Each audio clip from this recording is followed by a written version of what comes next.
George Nager from Biker Pros. We're at San Mateo for the 2011 Ultimate Builder Custom Bike Show, and we have Dalton Walker with us. And he has brought us a freestyle bike that he has basically handmade. Dalton, this is one heck of a looking bike, and as we talked earlier, I believe you told me that you basically hand-built everything on this. Is that correct? Yes, it is. Yes, it is. Let's start at the front of this bike. I believe you built those wheels, didn't you? Yes, the front is a 21-inch with the Avon Speedmaster 2.75. Really hard to find front tire. Kind of a 1980s leftover deal. The rims I made because I wanted to get the hubs as wide as I could to fit in the forks, you know, made to fit. Then I came back and I made the outside sleeves and added the sleeves to it to accent the wheel to kind of tie into the neck and the tail and the forks and the handlebars. And you built the front end also, didn't you? Yes, I did. The front end I built from scratch, and I wanted to kind of make it look like a Harley front end, an older Harley front end, yet with my keep it twist. Slim? Yeah, with my twist, narrow, skinny, sleeved, holes, all that sort of thing. Did a wonderful job on the tank. Thank you. Tell us a little about that. The gas tank is 2 halves that is actually seamed in the center. The center is not a piece of rod, it's actually folded up and welded down the center.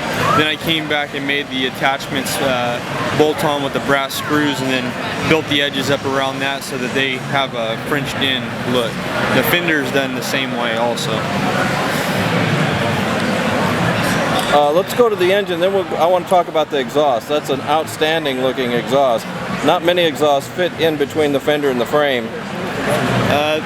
Let's look at the engine first, though, since I'm on that now. The engine is a STD bottom end, which a friend of mine, Trevelyan Ravenel from Superco Customs, had 5 of these built for the biker build-off a few years ago.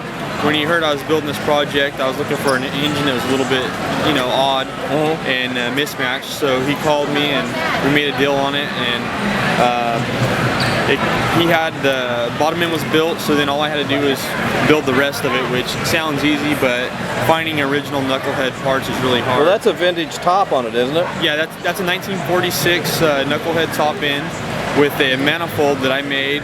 And I put the manifold on the left side of the bike because when it was on the right, this is where all the chrome was and there was nothing over there, and it got over the magneto, which is a real rare race-ready magneto that's really hard to find with the fins on it. So I kicked it over there to give it a little bit of life and get it off the magneto. Let's talk about that exhaust, the way you've got that routed and how you did that.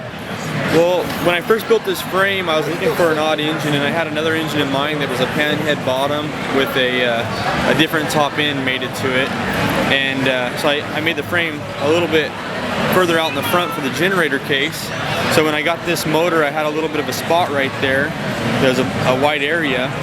So I went ahead and brought the exhaust down to close that area in, and then once I got looking with how narrow I made the bike and how narrow the rear wheel was, I had exactly 1 3/4, which is what the size of the exhaust tubing was, to fish the exhaust between the wheel and the frame and the fender. And I got a lot of hours into wrapping that around and smashing it where it needs smashing, and you know, slipping it where it slips into each other. I had to make a die to make it where it slips into each other, and then because of that gap, I mounted a BSA generator on the left side also with a chain ribbon. Well, you've done an outstanding job. Hopefully today you'll find out in a few hours how you did compared to the other bikes here. It's one outstanding bike. I appreciate you being with us. If somebody'd like to get a hold of you, how would they do that? My email is sik.1951@yahoo.com. Cell phone 559-707-1389, or my blog is splitimagecustoms.blogspot.com, and just Facebook, Sick Motorcycles, Dalton Walker. That's pretty much all my contact right there. Dalton, thank you very much. Thank you.